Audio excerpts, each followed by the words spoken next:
Hey everyone, how are you? This week's 5 things. Every week you get 5 things that I want you to know, I want you to implement, I want you to ask me about, I want you to go away and research, or they're just industry updates, get the words out, that you need to know in order to stay on track and pass this test. So, this week's 5 things. Driving test changes from next week. Driving test changes from April of 26. Help with your theory test. Having sufficient lessons, and winter weather and how our driving style might change and we may have to do things slightly different. So then, driving test changes from next week. So from Monday, 24 November, if you've booked a test already, it's going to be carried out in a slightly different way. If you've never taken a test before, you're not going to know the difference. If you've taken a test before, you're going to know the difference. Or if you've read up on it previously or watched a video or someone's told you their experience, it's going to be slightly different. So the bits that stay the same are that the test will last somewhere between 38 and 45 minutes. That won't change. And the admin won't change. So we're going to get to the test centre 10 minutes before, give or take, reverse into a parking space, wait for them to come to the car if it's Cannock Street, as one example, but going to the waiting room if it's anywhere else. So Melton, where else? Wigston, Loughborough, and say Hinckley. They've got little waiting rooms, Cannock Street don't. They'll come out to you at the right time, calling your name. Can I see your licence? You'll show them. They'll shine a little light on it, front and back, to say if it's real, because you can get fake licences. They'll ask you, do you still live at the address on the bottom of your licence? And you'll probably say, yeah. They will hand you the iPad and say, can you sign the residency and insurance declaration, please? Or tick these 2 boxes and sign. They'll then show you the iPad and say, is this how we spell your name? And you go, yeah. They will show you the email address that's on there and go, is this where you want us to send the test result? And you'll go, yeah, because it'll be the one you asked me to do. They will say, hold on there a minute, and then they'll hold their iPad up, and then they'll have your photo from your license on it. So they're comparing your likeness. And then they'll say, do you want it on with you on the test today? We'll have discussed that. And they'll go, okay. So they'll walk you over to a part of the car park and go, read that number plate. And you'll read the number plate. And then they'll say, go get in the car then. Go and get comfy. Go and get settled, but don't start the engine. And all of that's the same. And then they get inside the car, and then the briefing will be slightly different. So they'll get in the car and they'll say to you, do you want to tell you what's going to happen on your test? You'll probably say yes. They'll tell you that your test is going to be between about 38 and 45 minutes, give or take, that you'll be doing 1 manoeuvre and maybe an emergency stop.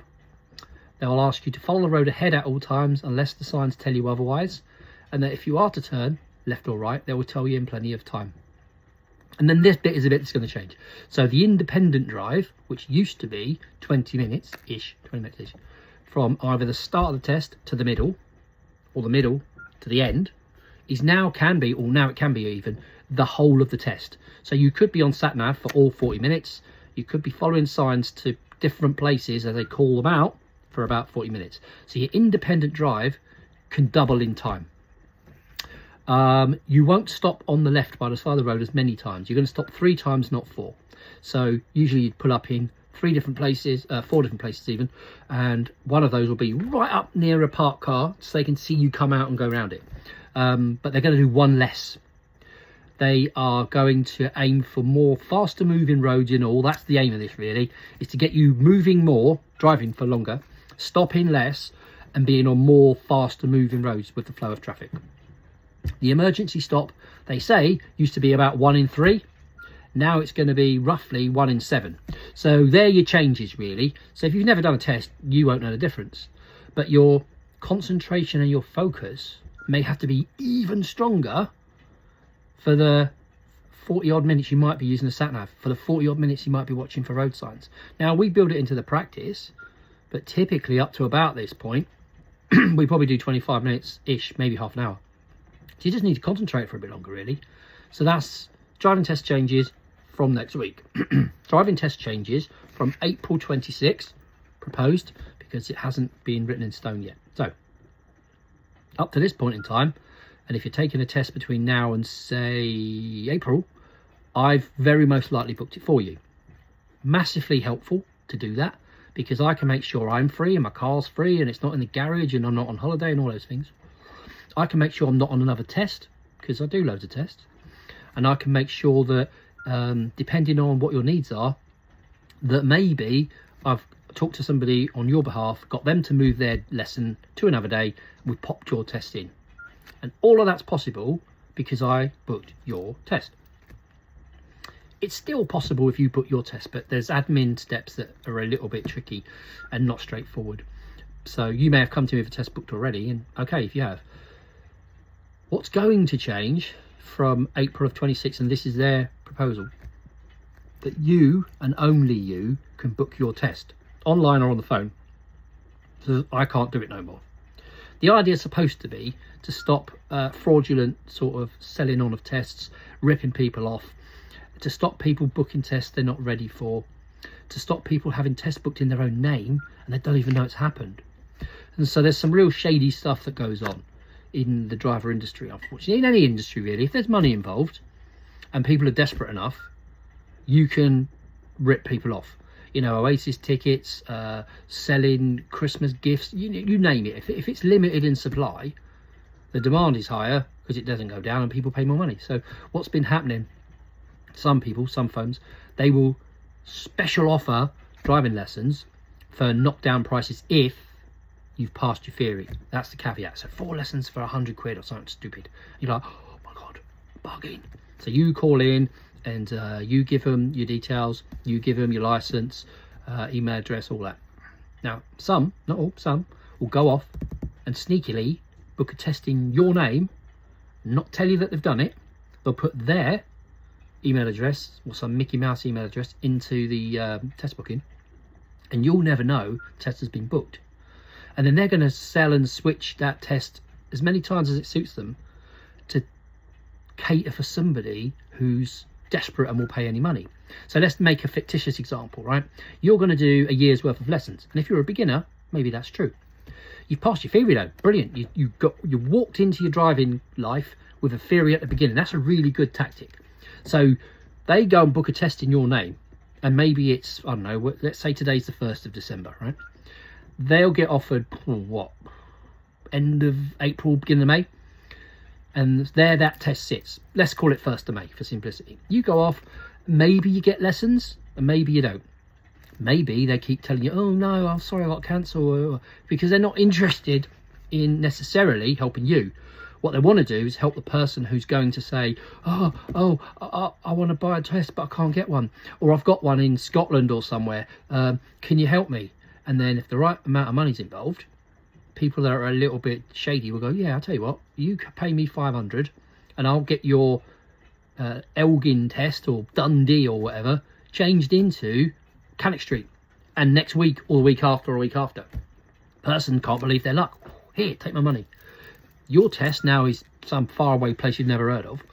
You never know because you don't get the email, of course. And then they do and switch it. And then maybe 6 months and a year from now, your test is miraculously back to Cannock Street, Winston, wherever. You take it and you're none the wiser. But this person's profited from your personal details, I suppose. And that's what they're trying to stop. Cancellation apps that hoover up all the cancellations and then people sell them on. That's going to stop. There are companies that sit in a room full of little computers, like usually, well, often it can be outside the UK, but they sit with people on computers all day, just going on the website, trying to catch cancellations so they can scoop them up, drop in the details of the learner who's passed a theory, so therefore you can book a test in their name, and then they sell it on. So it's a really shady practice. So from a couple of angles, they want to shut that down. So by letting only the learner, the client, book the test, they think that they've solved that problem. So you and only you can book it. Okay, so it's a pain because on a Monday, you go online at 6 a.m, 1 week's worth of tests get released, because that's how it goes, and that's how it's been for ages. You book a test, great, ooh, got a test. And then, in this pretend example, you then message me and go, hey, how you doing? And I go, oh, yeah, I'm all right. You go, I've got a test for the 12th of May. And I go, oh, yeah, okay, yeah, all right, great. And maybe it works, right? But then, later that day, because remember, 1 week of dates got released. Later that day, Bob Hey, how you doing? Yeah, all right, Bob. How you doing? Yeah, I've got a test on the 12th of May. Oh, where? Loughborough. Oh, shit. Right. Okay. Well, I'm in Wigston at 9. What time's your test? 9:27. Oh, how can I be in 2 places at once? So that's going to be the problem. It's more real than you think because they only release 1 week of dates at a time. So it's going to be a pain in the backside, right? Whereas I could have fixed that problem.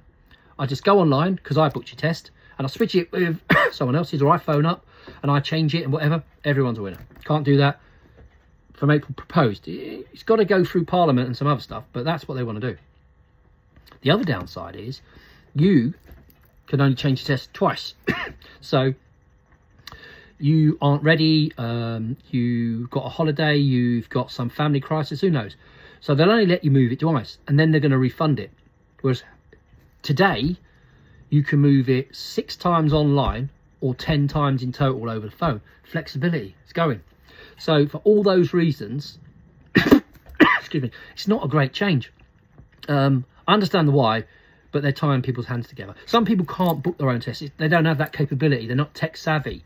Some people need help, you know, like if they're on the spectrum, say, maybe someone does their stuff for them, organises their life, you know what I mean? So if only you and I just don't think they've thought it through. So it's going to be more of a pain than a help, but it's got to go through Parliament. So like anything the DVSA try and do, they miss their targets by miles and by months. So it may not change, but it could be coming. So that's the second part of driving test changes. 3, theory test help. If you are having trouble with your theory, or if you want to try it in a different way, or if you recognise that you learn differently, because we all do, all our brains are wired all different. We learn things different. We can make better progress when we try this way rather than this way. So you might be the person who maybe, right, you failed 4 theory tests and you're like, oh God, I can't pass this theory test. So by just reading a book, that might not make sense to you. By someone showing you traffic sign cards, that might not make sense to you. So you might need a different method. So someone I know who used to teach learners only does Zoom now. They do Zoom theory test help, remote help, like classroom type help, but remote. And all they do is help learners pass a theory test. They change the way you might be studying, or they give you ideas on how you might study differently. And the arrangement we've got is that the first session of yours with them is free. So it's a Zoom based thing. You book it online. I'll put the details in the show notes. But theory test explained is the business. Chris is the guy that runs it, and he's waiting really to hear from you and to help you get your theory scheduled.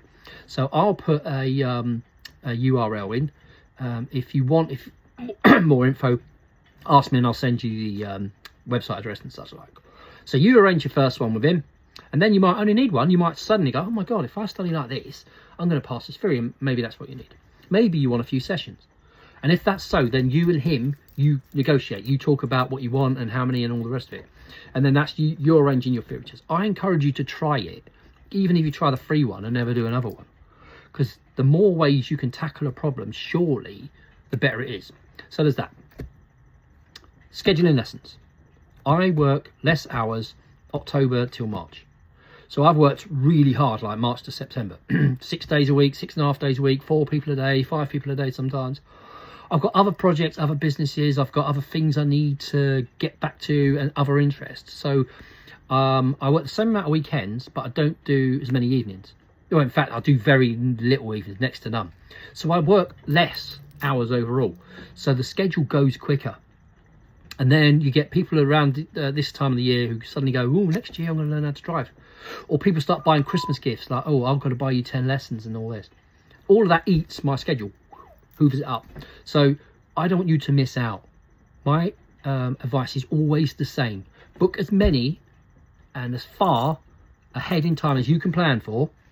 And if you can't do them, I'll look to swap them. I'll try to get someone to trade with you because you've got something they want. So you can't do Thursdays at, I don't know, 2:30 anymore, but you might be able to do Thursdays at 12. Or you can't do Thursdays at 2:30 anymore, but you maybe could do Tuesdays at 9:30, I don't know.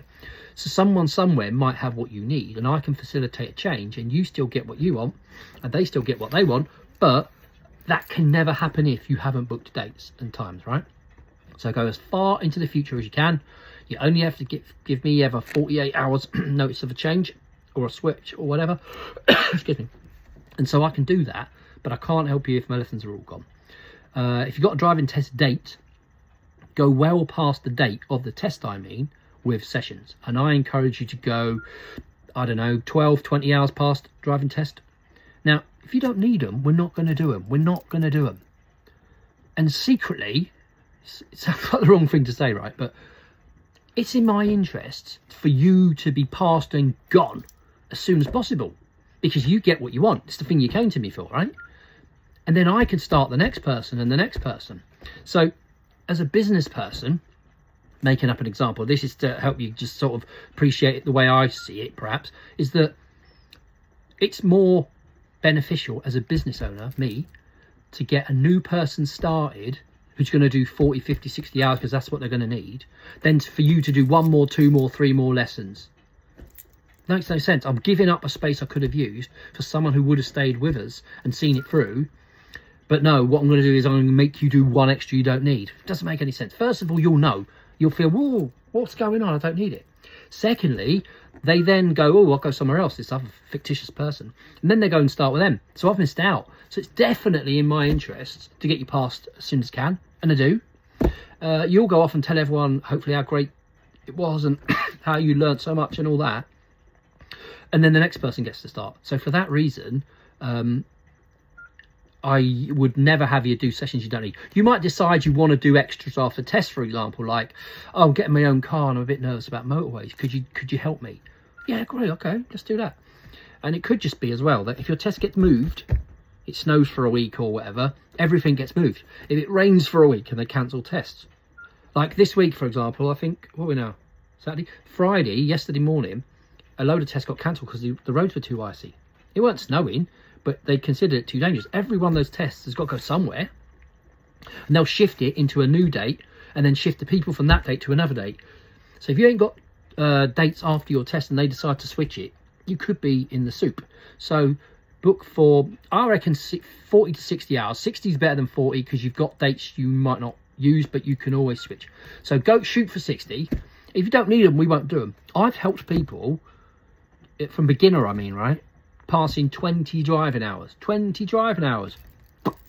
And they're the really, super quick learners, whatever. I've had people take 60 hours. I've had some take 100 hours. There's no right and wrong. It's how you learn. And we're going to build your skills up so you're good enough to go by yourself forever.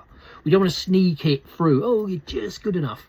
Because you don't want to find out the hard way. In the middle of the night, raining in a country lane, there's stuff you don't know.